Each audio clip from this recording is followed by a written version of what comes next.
Well, it's Balisong. Want to hear a funny story? I've been yakking away. My camera wasn't on. Okay, I want to talk about this knife right away because of how special it is. This is the MBT number one.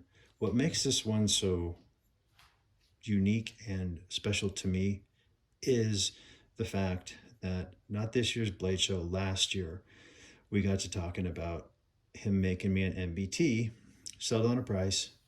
I sent him a check when I got home, and but we came up with this crazy idea to engrave this using one of his fancy machines. I can't remember what they're called. I think they start with the letter P. They're really, really cool. Anyway, long story short, the template was a pain in the ass. He tried making it, he couldn't. He tried doing it by hand, he couldn't. And then he had a friend of his make the template, and the MBT's pattern is supposed to be more like this OS number one, OTEC sandwich number one. It's supposed to be about in this region. So when he realized when it was done that it didn't look right, he wasn't happy with it, wanted to start over. Luckily, he showed me the handles. I'm like, no, these are gorgeous. I want those. So I believe he's gonna have another template made so that the MBTs can look more like they're supposed to.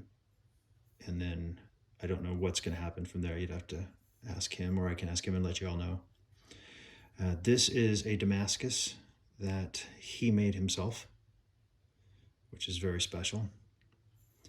And this was not part of the agreement, so I had to pay more for this, which I was fine with because of how I knew this was going to turn out. And this feels really nice. I am not going to flip it much because of what it is and what it means to me. That's the problem with most of John's knives. They have such high sentimental value that I don't flip them. Weighs 4.8 ounces.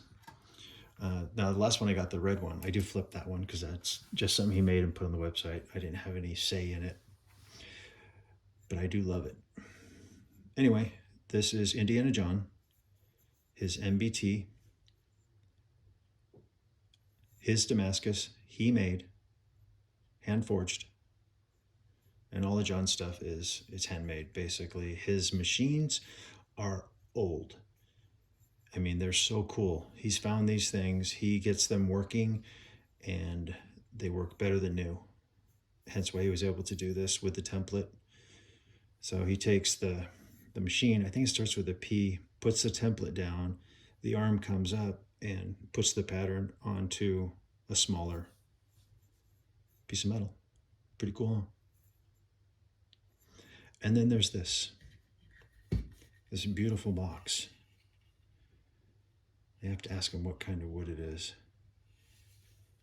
Dovetailed lid, slides off and on, really tight. I mean, this thing's heavy. Let's see how it just weighs. 11.4 ounces. That's a big hunk of wood. Anyway, just wanted to share that with you sooner than later. Indiana John, check out his work. It is amazing. Old School Balisong.